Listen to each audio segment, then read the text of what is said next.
যে কোনো একটা বেলার চা একসাথে খেলে কেমন হয়? প্রতিদিন আর কি। যে বৌদি ভাজি দিয়ে গেছে, এটা বৌদির শাক, এটা লাউয়ের ঘন্ট। কয় রকম হলো? 1 2 3 4 5 6 রকম। হ্যাঁ, 3 3 6, 3 3 6 রকমের।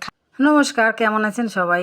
আশা করতেছি সবাই অনেক অনেক ভালো আছেন। আমি সীমা দাস, আপনাদের দিদি কিন্তু ভালোই আছি। ঘুম থেকে উঠেই বাসি কাজকর্ম সারিয়ে যে চা খাচ্ছিলাম, আর এদিকে বাবলা আপনাদের দাদার কোলে দেখেন কিভাবে উঠে বইছে। আমি করছিলাম যে এভাবে প্রশ্রয় দিও না, মাথায় উঠে বসবি। চা খাওয়া শেষ আর আসলেন আপনি না এখন? হুম, ভালো ভালো বিস্কুট দিয়ে এখন চা খাবেন আপনি। আপনার চা খাওয়া দেখি তো আমি আগেই ডাকা উচিত ছিল নাকি? আমার জন্য আবার ঘুম থেকে উঠেই সকাল সকালই করছিল, মা একটু খিচুড়ি রান্না করে দাও, অল্প করে রান্না করে দাও, আমি খাবো খালি। আমি তো খাবো না, কারণ আমার গ্যাস। এইদিকে আপনার দাদা তো খায় জবের আটা রুটি খায়। তো পরে সেও কইলো যে 2টা ইলিশ মাছ আছে ফ্রিজে, বাইর করো করে কাটিয়ে ভাজি করো, আমিও খাই একটু খিচুড়ি গরম গরম।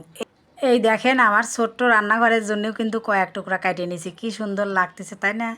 তো তাড়াতাড়ি করে আমিও মাছ টাছ ধুতে গেলাম। এদিকে আমি কিন্তু এখনও মাছ ভাজি করি নেই, আবার ওই যে মাছ কাটা জায়গাটাও ধুয়ে নিচ্ছি। যে মাছের অত্যাচার হয়েছে না, মাছই বসে সেই। আর কয়েকদিন ধরে খোল এনে রাখছি বাজার থেকে, খোলগুলো ভেজানোও হচ্ছে না, গাছেও দেওয়া হচ্ছে না। এই সিজনে আসলে গাছের একটু বেশি যত্ন নেওয়া উচিত। পরে মনে হয় বৌদিও বাইরে যাবি, রেডি হচ্ছিল। তো আমি আবার বৌদির জায়গায় জিজ্ঞাসা করলাম, বৌদি আমন চালের খিচুড়ি রান্না করছি, খাবেন নাকি? কিন্তু ভাজি নাই। এই ভাজি নাই শুনে এত শীঘ্রই আবার সে একটা ডিম পোস্ট করে নিয়ে এসে বসে গেছে। আমিও এদিক কিন্তু মাছটা ভাজি শুরু করে দিয়েছি। তো দেখলাম খালি খালি খিচুড়ি দেবো, মাছটা একটু ভাজি করে দেই। এদিক মাছ ভাজতে না ভাজতেই টেবিলে যায় দেখি যে সে নাই। আসেন, নেন নেন, ভালোই হলো। মামা নেন নেন নেন, খাইতে পারবেন তো না? দেখেন তো একটু। উম্মাই সে আবার ডাইল ভাত আনতে গেছে, তার খিচুড়ি দিয়ে পোষাচ্ছে না। তো সবাই দিয়ে থুয়ে আমিও খাওয়া দাওয়া করতে বসছিলাম। এদিকে বৌদি এবার ডাকতেছিল, দিদি গেটটা একটু লাগাই দিয়ে যান, তো তাড়াহুড়া লাগছে। পরে আমি এই যে বৌদি চলে যাওয়ার পর গেটটাও লাগাই দিয়ে আসলাম। আর এরপরে তো আবার দুপুরে রান্না বান্না আছে, খাবো সবাই একসাথে।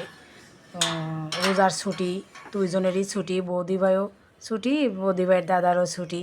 তো দুপুরে একসাথে খাওয়ার জন্য একটু তাড়াতাড়ি রান্না করে, যাতে দুইজনের রান্নাই একসাথে হয়, একসাথেই বসে বসে যাতে খাওয়া দাওয়াটা করা যায়। এই একটা মাসই তো, রোজার ছুটি শেষ হলে তো আর এগুলো হবি না কি কন?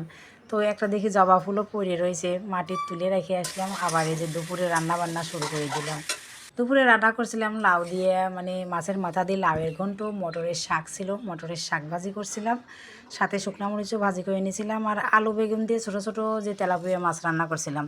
তো আমার এই ভিডিওটা যদি ভালো লাগে সবাই একটু লাইক কমেন্ট শেয়ার করে পাশে থাকবেন।